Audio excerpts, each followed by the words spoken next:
وأمهات نسائكم وربائبكم اللاتي في حجوركم وربائبكم اللاتي في حجوركم من نساء. Assalamu alaikum wa rahmatullahi wa barakatuhu. Okay, we are starting Surah An Nisa. Last time we did it, ayah number 34 from. So today we are starting for ayah number 35, inshallah. Surah An Nisa, and our juice para is 5th. Wal Muhsanat. Nahmaduhu wa nusalli ala rasulihil kareem. Amma ba'd, fa'awzu billahi minash shaitanir rajim. بسم الله الرحمن الرحيم ربي اشرح لي صدري ويسر لي أمري واحلل عقدة من لساني يفقهوا قولي. And now we'll do the تعریف hamd of Allah subhanahu wa ta'ala, inshallah. Alhamdulillahi rahim at-tawwabi ghafir az-zambi wa qabil at-tawbi washkuruhu wa atubu ilayhi wa astaghfiruhu. Praise be to Allah, the most merciful, the repentant, the forgiver of sins and the acceptor of repentance, severe in punishment, Almighty King, the bestower. I praise my Lord and thank Him, and I repent to Him and ask for His forgiveness. So last time we did till ayah number 34. So in 32 we learned the translation is here and the ayah is also here. And do not wish for that by which Allah has made some of you exceed others. For man is a share of what they have earned, and for woman is a share of what they have earned. And ask Allah of His bounty. Indeed, Allah is ever of all things knowing. And for all we have made heirs to what is left by parents and relatives, and to those whom your oaths have bound to you, give them their share. Indeed, Allah is ever over all things a witness. Men are in charge. Now, ayah number 34, the last ayah we did. Men are in charge of women by right of what Allah has given one over the other and what they spend for maintenance from their wealth. So righteous women are devoutly obedient, guarding in the husband's absence what Allah would have them guard. But those wives from whom you fear arrogance, first advise them, then if they persist, forsake them in bed, and finally strike them. But if they obey you once more, seek no means against them. Indeed, Allah is ever exalted and grand. We did the tafsir in pretty much detail. And about the striking, we learned that Ibn Abbas said striking with siwak, with miswak, with which we clean the brush. We clean our teeth in sunnah way, right? Okay. So let's start from ayah number 36, inshallah. Sorry, ayah number 35, word to word translation, ayah number 35. First, we'll do the word to word translation, inshallah.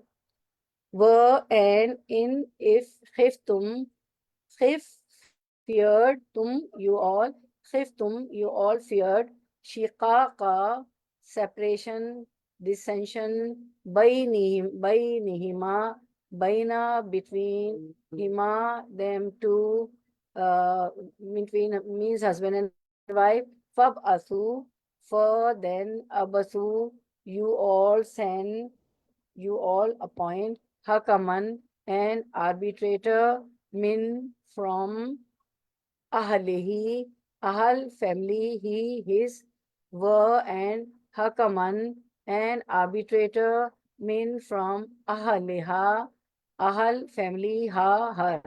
So when there is a male, then this ha, kasra, he, right?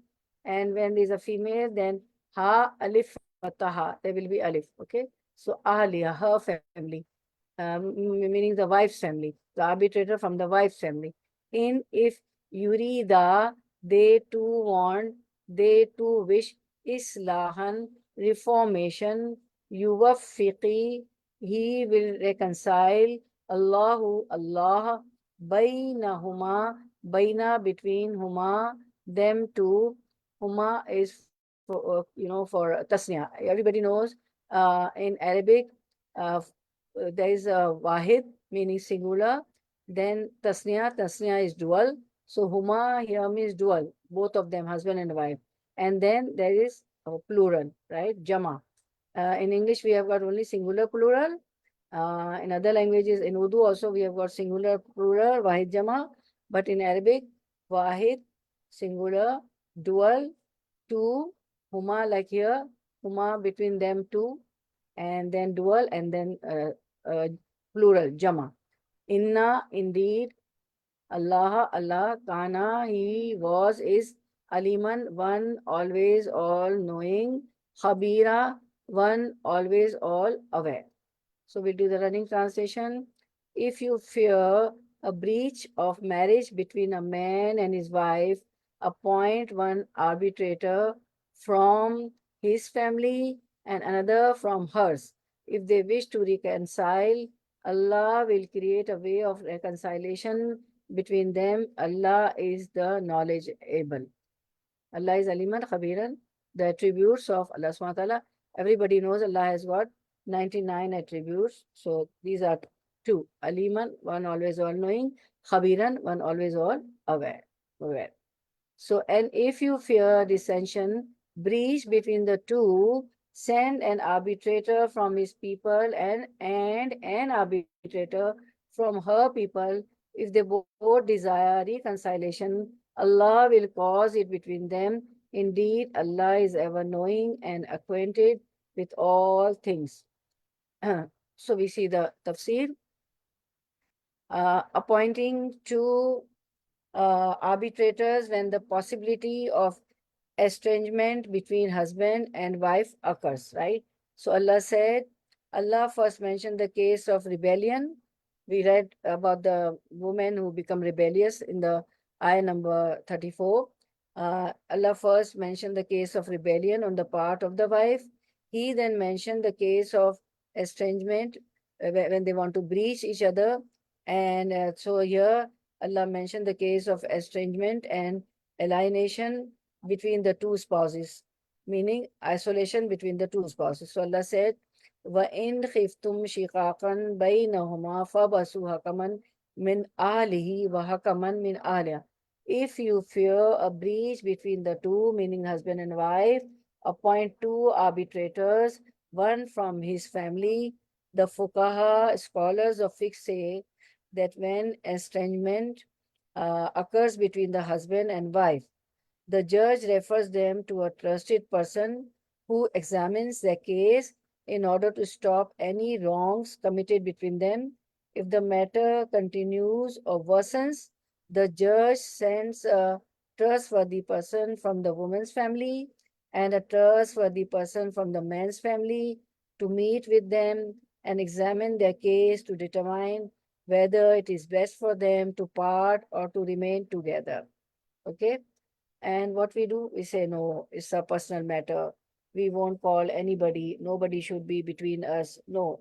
And what Allah says, if, some problems happen, there's a fear of breach between the husband and wife, so always appoint two arbitrators from the family.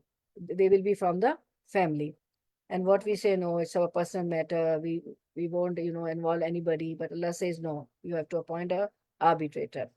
So Allah gives preference to staying together. And this is why Allah said, in yurida islahan yuwaffiqallahu bainahuma.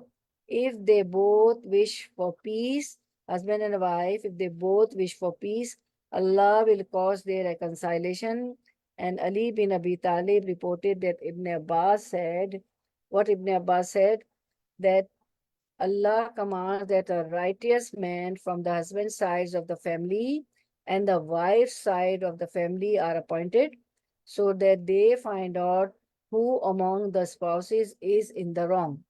If the man is in the wrong, they prevent him from his wife and he pays some restitution. If the wife is in the wrong, she remains with her husband and he does not pay any restitution. If the arbitrators decide that the marriage should remain intact or be dissolved, then their decision is upheld. if they decide that the marriage remains intact, but one of the spouses disagrees while the other agrees, and one of them dies, then the one who agreed inherits from the other, while the spouse who did not agree does not inherit from the spouse who agreed. Okay, this was collected by Abi Hatim and Ibn Jarir. Sheikh Abu Umar bin Abdul Bar said, the scholars agree that when the two arbitrators disagree, then the opinion that dissolves the marriage will not be adopted. They also agree that the decision of the arbitrators is binding, even if the two spouses did not appoint them as agents. This is the case if it is decided that they should stay together, but they disagree whether it is binding or not when they decide for separation. Then he mentioned that the majority holds the view that the decision is still binding, even if they did not appoint them to make any decision. Inna Allah kana aliman khabira. Indeed, Allah is ever all-knower, well acquainted with all things. Now we'll do ayah number 36, word-to-word translation. Wa'budu, and abudu, you all worship, you all serve, you all obey Allah, Allah, wala, and la, do not, tushriku, to you all, ishriku, do shirk, associate partners, be with, he, with him, shay'an, anything, and bil walidaini, be with al walidaini, the parents. So again, this is dual, tasniya, both parents, father and mother. Ihsanan, do ihsan. Ihsan means utmost good, benevolence. Wabizil qurba, and busy possessor, al qurba, the close relation, relative. Wabizil qurba, the possessor of the close relation, relative. Wal yatama, and al yatama, those who are orphans. Wal masakin, and al masakin, those who are needy, those who are poor. Wal jari, and al jari, the neighbor. Zil qurba, z, possessor. Al qurba, of the close relation, relative. Wal jari zil qurba, the neighbor, the possessor of the close relation, relative. Wal jaril junubi, and al jari, the neighbor. Al junubi, the stranger. Was sahibi, and as sahibi, the companion. Will jambi, by, with the side. Wabni sabil, and ibni, son, as-sabili, of the way, traveler. Wabni sabili, and son of the way, traveler. Wama, and ma, whom. Malakat, if she possessed. Aymanukum, aymanu, right hands. Kum, your. Aymanukum, your right hands. Inna, indeed. Allah, la, does not. Yuhibbu, he loves. From ha, baba, hub. Man, who. Kana, he was. Mukhtalan, one boastful.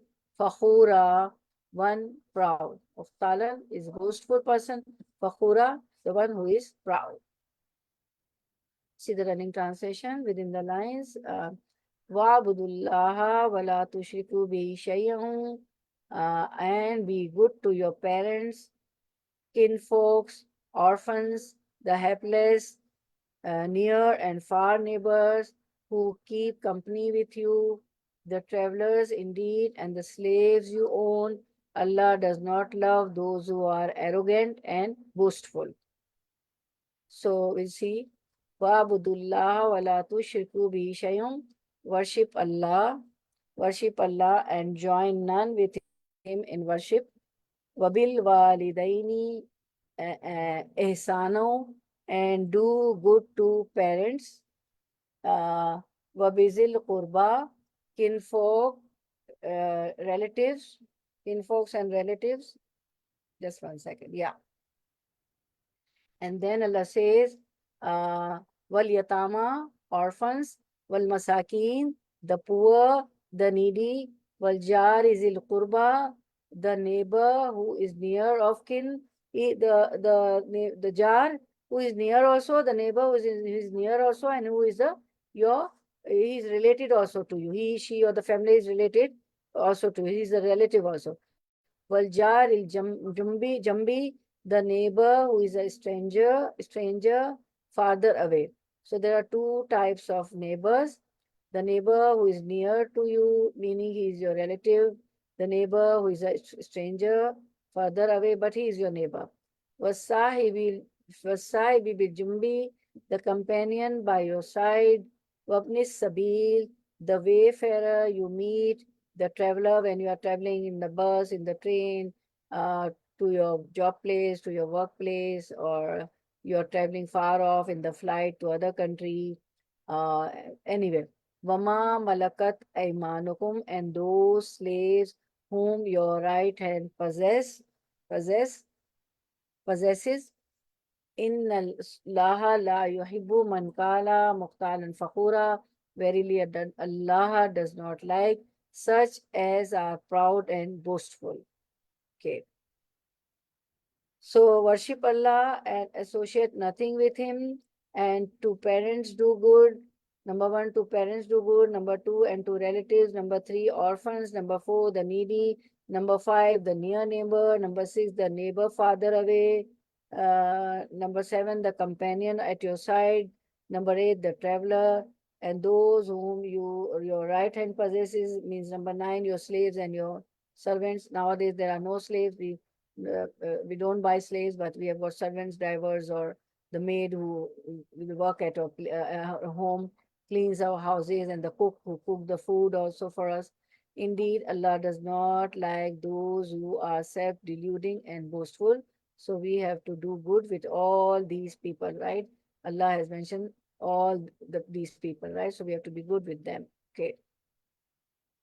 So the order to worship Allah alone and to be dutiful to parents, Allah says, وَاعْبُدُوا اللَّهَ وَلَا تُشْرِكُوا بِهِ شَيْئًا, worship Allah and join none with him in worship. Okay.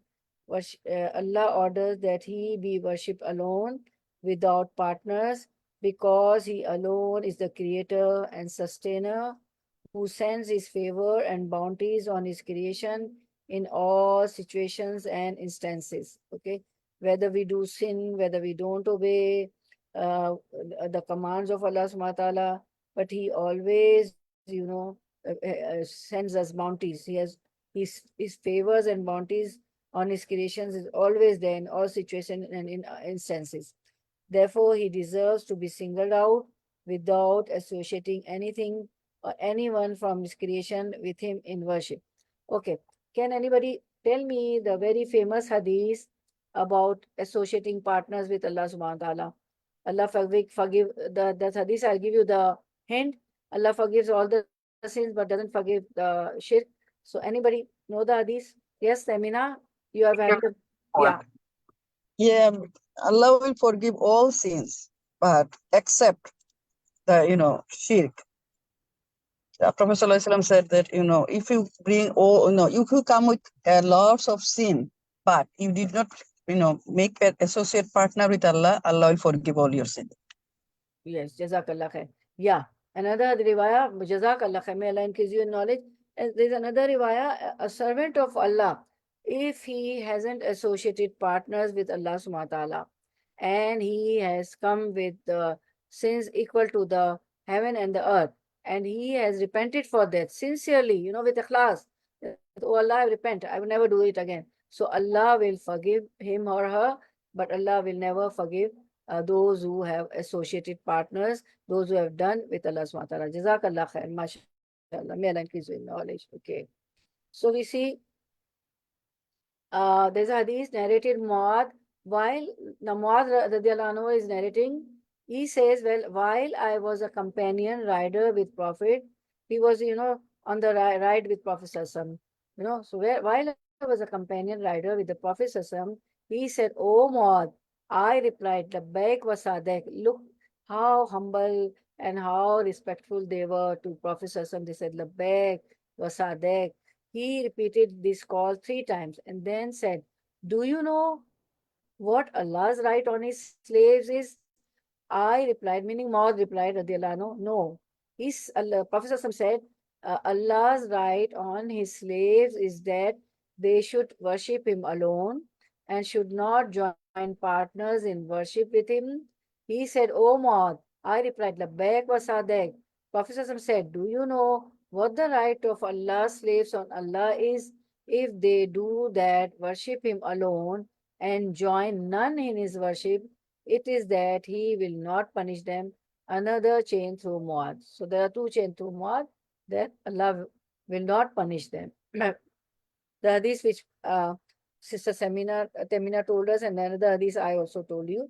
So, okay. Then we see that Wabil walidaini ihsano, and do good to partners. Number 1. Number 1 was not associating partners with Allah subhanahu wa ta'ala. Number 2, wabil walidaini ihsano, and do good to parents, right?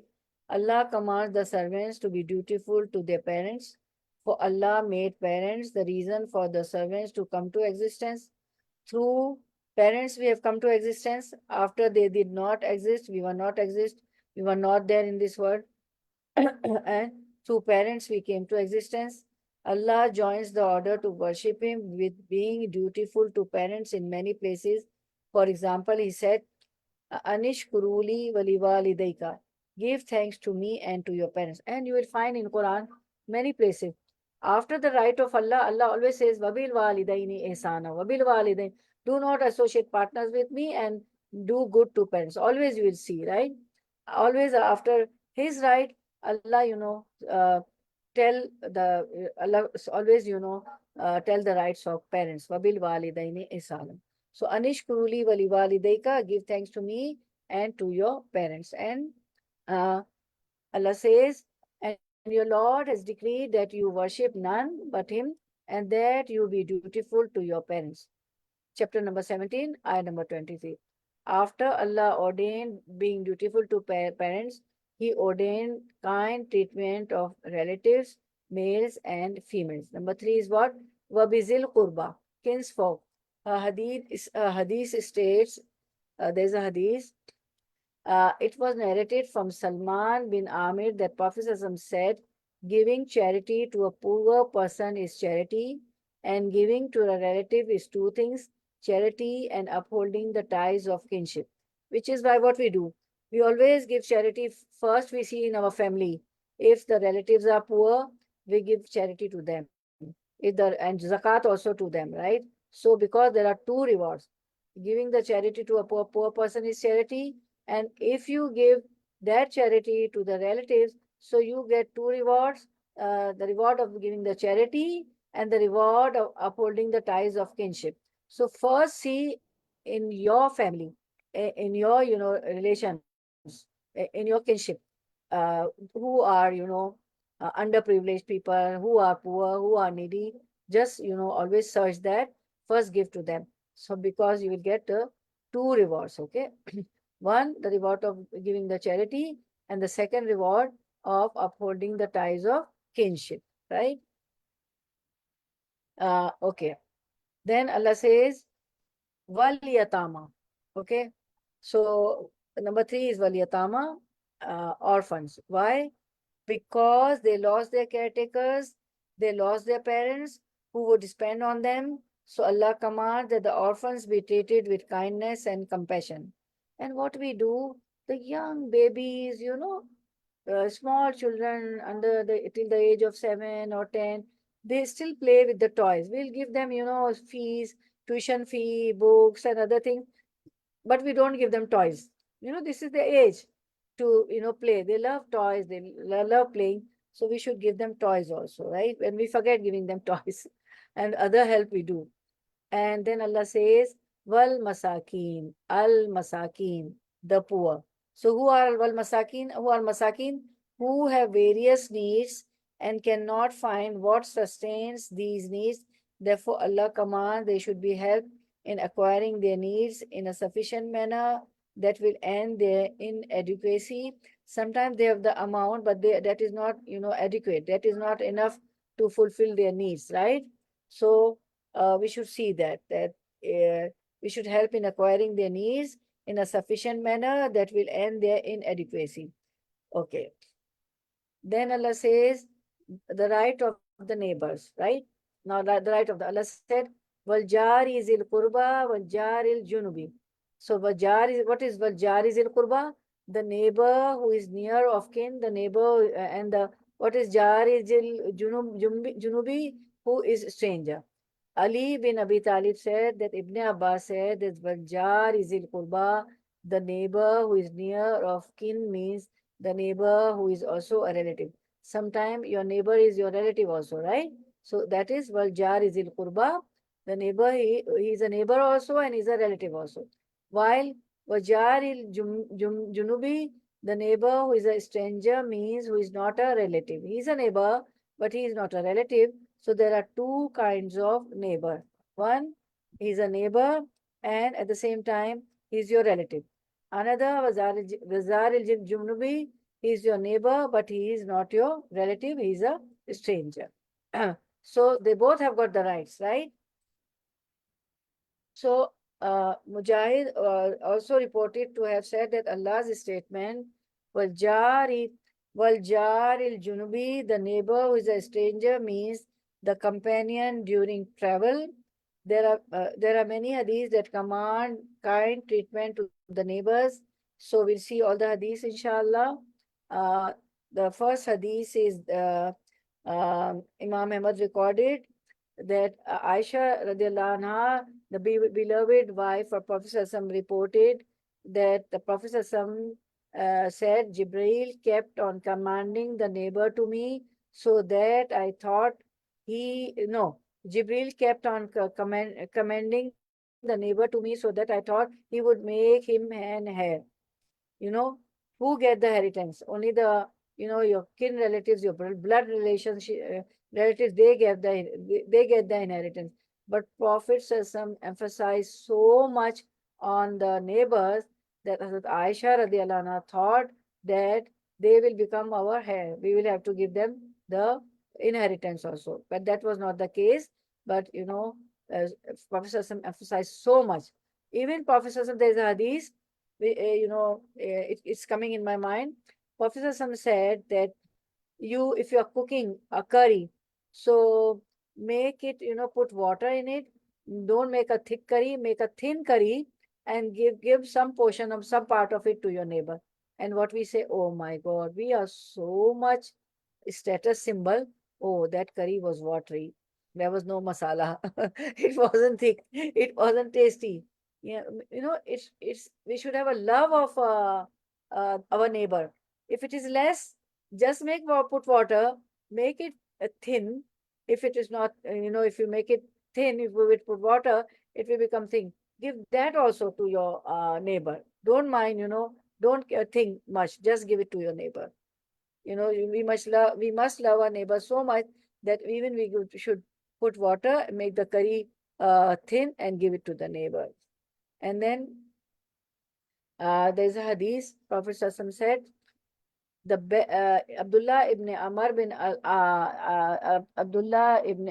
ibn al-As reported that Prophet said, may Allah bless him and grant him peace, said the best companions in the sight of Allah Almighty is the best of them towards his companion, and the best of the neighbors in the sight of Allah is the best of them towards his neighbors. So if we are best with the neighbors, so we are best in the sight of Allah subhanahu wa ta'ala also. So be nice to your neighbors. Always, care for them. If they are suffering, if they are sick, if somebody from their family is in the hospital, just go and see them, give them the food. Nowadays, very easy. People get the home delivery, but we'll get the ajr if we send them, make the food, whatever we have made, a portion we give to them, send them, we look after them, we care for them, and we help them, drive them till the hospital, whatever they need, you know. So be best. Your behavior should be best with the neighbors. Then you'll be best in the sight of Allah subhanahu wa ta'ala also. You know, the neighbors have so much right. See the hadith, see all the hadith. Then we find another hadith. Prophet ﷺ said, this hadith is on the screen. Al-Mirdad ibn al-Aswad reported that the Messenger of Allah, may Allah bless him and grant him peace, asked his companions about fornication, adultery, and they said, it is unlawful. Allah and his messengers have made it unlawful. He said, it is less serious for a man to fornicate with 10 women than for him to fornicate with his neighbor's wife. Then he asked them about stealing. They replied, it is unlawful. So Prophet Allah and his messenger have made it unlawful. He said, it is less serious for a man to steal from 10 houses than it is for him to steal from his neighbor's house. So anything, adultery, fornication, stealing from the neighbor's house is equal to as if this has been done with 10, people, stealing from stealing from 10 houses. So how important these tell us the importance and rights of the neighbors. We have got the rights for neighbors. Prophet emphasizes in so many hadiths to be nice with the neighbors. Then we see another hadith narrated Abdullah. I asked Allah's apostle, what is the biggest sin in the sight of Allah? He said, to set up rivals, meaning associate partners unto Allah, do shirk with Allah, though He alone created you. I said, meaning Abdullah bin Masud, I said, in fact, that is a tremendous sin, and added, what next? Abdullah bin Masud asked, then what next? What is the next sin? Prophet said, to kill your son, being afraid that he may share your food with you. And people do that. When there are a lot of children, 3 or 4, and the 5th one or 4th one is coming, that the women, they abort the children. And this is, like killing a person, doing qatl. So Allah give food to the children also, and Allah give rich sustenance to you also. So to kill your son, being afraid that he may share your food with you. Then Abdullah ibn Masud said, I further asked, what next? Prophet said, to commit illegal sexual intercourse with the wife of your neighbor. See, this is again the importance of neighbors. Then we see another hadith narrated Aisha radiallahu anha, the beloved wife of Prophet. I asked, O Allah's messenger, I have 2 neighbors and would like to know to which of them I should give presents, like hadiah, presents, gifts. So Prophet replied, to the one whose door is nearer to you. So you start with the nearer one. If you have got only one gift, so give to the nearer one, then to the next nearer, right? So give to the nearer one first. Okay, then we see wasahibi bil jambi wabni sabil, the companion by your side, the wayfarer you meet, meaning your traveler. You have to be good with the traveler also, and which is why we see in the buses and in the train in New York, in USA, would you give this seat to the old and disabled or person? You have always read, right? So they also know the right of the travelers. And we being Muslim, it is in the Quran, these are the ayahs. So we should be very nice to the traveler also, right? And sometimes what happens, people go to Hajj, Umrah or other country, or even you are, on a sightseeing tour or anywhere in some other country for your not Umrah Hajj or other than Umrah Hajj in other countries for your summer vacations or any vacation.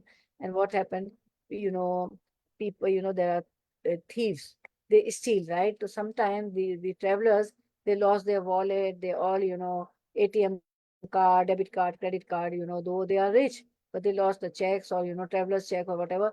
Nowadays, there is no traveler's checks. A time that we used to, I went to Europe, we had a traveler's check. Now this is ATM, you have got all, everywhere there is ATM and credit, debit card and credit credit card. So if you lost the thief, they steal your wallet, your bag, your purse, and the wallet is also there. It means all your credit card, debit cards have gone. You are rich, but you are penniless, right? So we should, help them also, give them money, because it takes time. By the time you call your banks and, to your country and on phone, and sometimes you know, time difference also in different countries, different continent. So you should help them, to the travelers also, by money also. In any way you can help them, uh, giving food, or in any way they need your help, right? Okay. If the older people are with them and you have got the folding chairs and that wheelchair, you can give them. There are many ways to help the traveler. So the companion by your side, the wayfarer you meet, the traveler. This is Allah's command, right? Then Allah says, be kind to slaves and servants. Allah says, Wama malakat aymanukum, and those slaves whom your right hand possesses, right? So this is an order to be kind to them, because they are weak, being held as captives by others. And there is an authentic hadith. Prophet ﷺ said, during the illness that preceded his death, the Messenger of Allah continued advising his ummah. Prophet ﷺ was sick, right? And that was the illness uh, before his death, right? So he said, As-salatu, as-salat, as-salata, as-salata, ittaqullah fi ma malakat aymanukum. The last words which the Prophet ﷺ spoke were prayer, prayer, meaning we shouldn't miss any salah, all the 5 obligatory prayers, right? We shouldn't miss. On the deathbed, he's worried about our salah, about our prayers, because the Allah subhanahu wa ta'ala will ask the question about the prayers when we die after our death, and then the book of accounts will be open, our deeds will be presented. So Allah will ask the first question about salah, about the prayers, and the angels will say that he or she is lacking in the first salah. So Prophet Allah would say that cover that with the sunnah prayers. Then again the angels will say he's lacking in further again. Then Prophet then Allah subhanahu wa ta'ala say that cover it with the nafil salah. So prayer is must, 5 obligatory prayers. So please try to uh, beside the obligatory prayers, offer the voluntary prayers also, because if we have missed, and there was a time out of unawareness, we had no knowledge, we have missed many prayers, even the obligatory prayers also. So try to offer the voluntary prayers also, tahajjud, ashraq, okay, and doha, all these prayers, okay, because our prayers are not good. We have missed a lot of prayers. So the first question will be asked about the prayer. So Prophet ﷺ on the deathbed, telling the ummah, prayer, as-salata, as-salata. And then said, ittaqullah, fear Allah about those whom your right hand possesses, meaning now we don't have slaves, but we have got servants, right? Like maids, drivers, our cook. So be good to them also. Then Prophet ﷺ said, then a hadith, Al-Miqdam ibn Ma'adi Karib heard Prophet ﷺ said that what you feed yourself is sadaqah for you, what you feed your child is sadaqah for you, what you feed your wife is sadaqah for you, what you feed your servant is sadaqah for you. This is all sadaqah. You feed yourself, you're not begging, you're earning, you're going to job, okay? Begging is not, liked in Islam. Prophet ﷺ said, never ask anybody. We should, and all the prophets, they have worked. Most of them were the shepherds. Most of and Dawood alayhi salam used to make the armors with the iron, because Allah has blessed him, and the iron, Allah made iron soft for him. So he used to make the iron armors for the wars, right? And all the prophets, they also used to work as a shepherd. So whatever you feed yourself is sadaqah for you. So if you are going on job, doing the full-time job, don't worry, oh, I get tired, why I have to work? No. one should work and eat. So it's a sadaqah for you. So be happy if you're going on job, it's a sadaqah for you. What you feed your child is sadaqah for you. What you feed your siblings, to anybody you feed is a sadaqah for you. What you feed for your wife, the husband feed the wife, that is also sadaqah. And whatever you feed to your servant, that is also a sadaqah. Never be proud, oh, I feed, I bring money, and the whole family eats. No, it's a sadaqah, right? Some women, if their husband's salary is, not good, and she is helping, they, always complaining, oh, I have to do the household work also, and I go for, help my bread and butter. I help my husband in bringing the bread and butter also. I am the main earning member, and his salary is very less. He has lost the job. No. So be happy. It's a sadaqah for you, right? Though the responsibility of earning bread and butter and earning money is not on the shoulder of the wives, on the women folk, but if you do that, it's a sadaqah for you, right? Uh, And sadaqah, everybody knows, extinguishes the anger of Allah subhanahu wa ta'ala. And when some calamity is falling on you, that some calamity is going to fall on you, sadaqah, due to sadaqah, that also, Allah, that also escapes. That also doesn't come on you. Sadaqah is such a thing. And on the day of resurrection, when the sun will be very near to us, at that day also, this sadaqah will help us, Sadaqah is such a blessing for Muslims, right? And never, there shouldn't be any man or azan. Don't, tell that, oh, due to me, she can make me.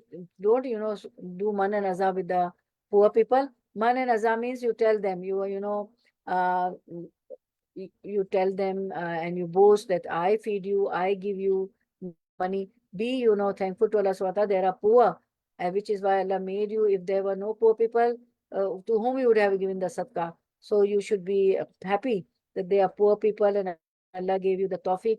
Allah made you rich. Allah made you capable to give them sadaqah, right? Because sadaqah has so many advantages, right? Okay. Then we see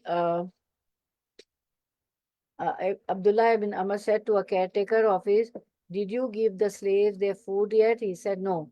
Ibn Amr said, go and give it to them, for the messenger of Allah said, it is enough sin for someone to prevent whomever is responsible for from getting their food. They are working for us, the servants, so we are responsible for their food also. Abu Huraira narrated that Prophet said, the slave has the right to have food, clothing, and to only be required to perform what he can bear of work. So we should give them food also, clothes also to our servants, right? Okay. Then we see there's a hadith, same Abu Huraira is the narrator. When your servant brings meat to one of you, if he does not let him sit and share the meal, then he should at least give him a mouthful or two mouthfuls of that meal, or a meal or two, for he has prepared it. When your servant prepared the meal, if you don't make sit with you, then you should give some food from that he or she has made for you. This is the wording from Sahih al-Bukhari. This hadith is from Sahih al-Bukhari. So, and Allah does not like the arrogant. Inna Allah la yuhibbu man kana mukhtalan fakhura. Verily, Allah does not like such as are proud and boastful. Don't be proud. I am well educated. I am earning. I am giving zakah. I am giving fitran. I have gave fitran. And I am helping the poor and needy of my family. I am helping some poor friend. Never be proud of it, because Allah has given you. Allah has made you. Allah has make you capable. Allah has given you tawfiq also. Some people, they are so rich, but they don't have all the tawfiq. They don't give. They are so, miser, stingy. They don't give. And don't be boastful also. Oh, I am giving. I am this. I am that. I wear designer wear. I can afford this. Don't be status, symbol. Because Allah doesn't like mukhtalan fakhura, proud and the boastful ones. May Allah save us from these things, Uh, these are not a good character, not good akhlaq. Okay. Verily, Allah does not like such as are proud and boastful, meaning one who is proud and arrogant insolent and boasts to others. He thinks that he is better than other people, thus thinking high of himself, even though he is insignificant to Allah and hated by people. We are nothing, we are insignificant in front of Allah. Then the Mujahid said that Allah's statement, Inna Allah la yuhibbu man kana mukhtalan, verily Allah does not like such as are proud, means arrogant, while fakhura, boastful, means boasting about what he has while he does not thank to Allah. So arrogant and boastful are those who do they don't thankful to they are not thankful to Allah, they are not grateful to Allah, and Allah subhanahu wa ta'ala says, wa in shakartum la azidannakum, if you are grateful to me, if you are thankful to me, I'll give you more and more. Wala in kafartum inna azabi la shadid, and if you are ungrateful to me, then my torment, my punishment is severe. So we have to be mindful here.